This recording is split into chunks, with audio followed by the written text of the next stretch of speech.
Mr. President, we're now 9 days into the government shutdown, and the disruption of the shutdown is being felt by many Americans, and particularly in what I want to talk about is the many Americans who are traveling or working in the aviation industry. Government shutdowns are detrimental to some of our most basic functions of government, and our already fragile air traffic control system is facing strain from this occurrence. We're reminded how fragile our air system is by the facts of what occurred on January the 29th, when a flight from Kansas to Washington, D.C. claimed 67 lives. Mr. President, I ask for order.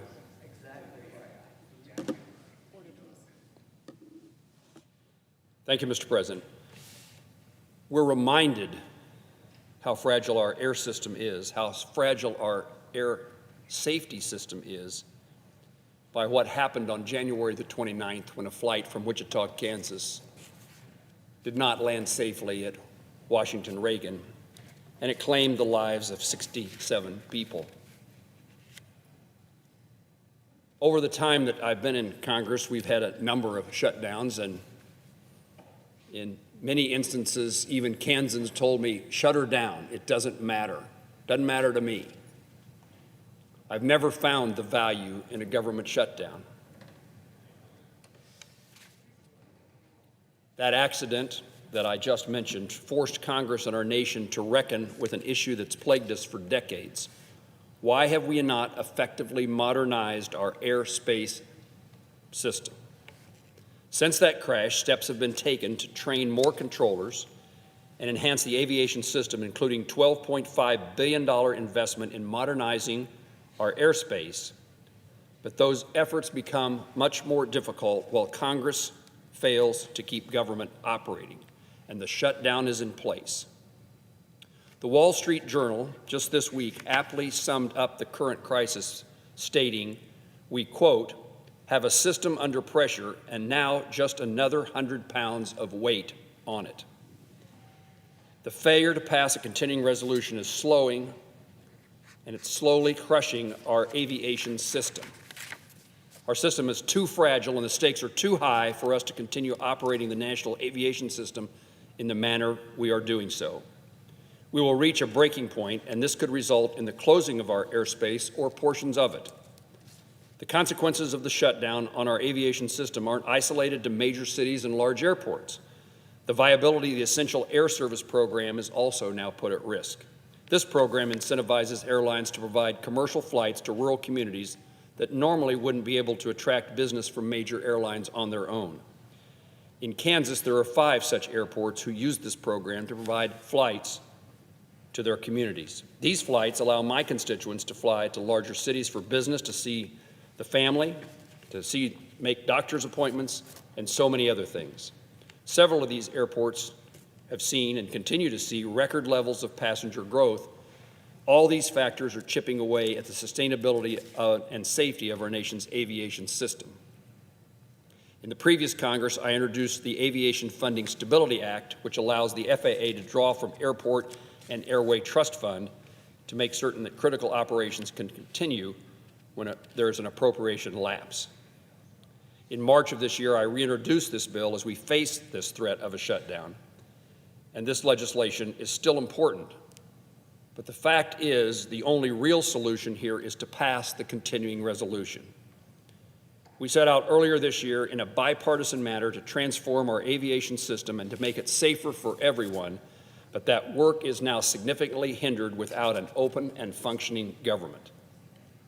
The Senate Appropriations Subcommittee, on which I'm a member, the Transportation, Housing, and Urban Development Subcommittee, has done its job. I join my colleagues in advancing the FY 2026 funding bill for the Department of Transportation, but including all the aviation matters at the FAA and otherwise. We did that in July. It included more than $22 billion for the FAA, the Federal Aviation Administration, with $5 billion for the FAA's Facilities and Equipment account, critically funding modernizing outdated equipment in our national airspace. This legislation also included funding to hire 2,500 air traffic controllers to close the gap in our workforce. Every day we remain in a shutdown, the air traffic controller shortage gets worse and the strain on the aviation system intensifies. Our system has a breaking point, and I hope that this dysfunction that we are undergoing, I hope it stops before we see dramatic and damaging consequences. Mr. President, my point is that the continuing resolution is standing in the way of the appropriations process. We have a majority leader who is willing to bring appropriation bills to the floor. They deserve the Senate consideration of those appropriation bills. The challenge we faced was getting them done by the end of the fiscal year, and therefore we put in place a continuing resolution till a date in later November. This is a straightforward continuing resolution to give us the time to complete the appropriations process, including the money for the Transportation Department and the safety components that are included therein. My second point is that a continuing resolution is necessary to avoid a shutdown. And that point is that the shutdown is damaging it to us in many ways, to our nation. It's broadly damaging to us because it allows those who are critics, those who are adversaries, to realize that we're not as capable of functioning as we should be, and even our allies wonder what's going on in the United States.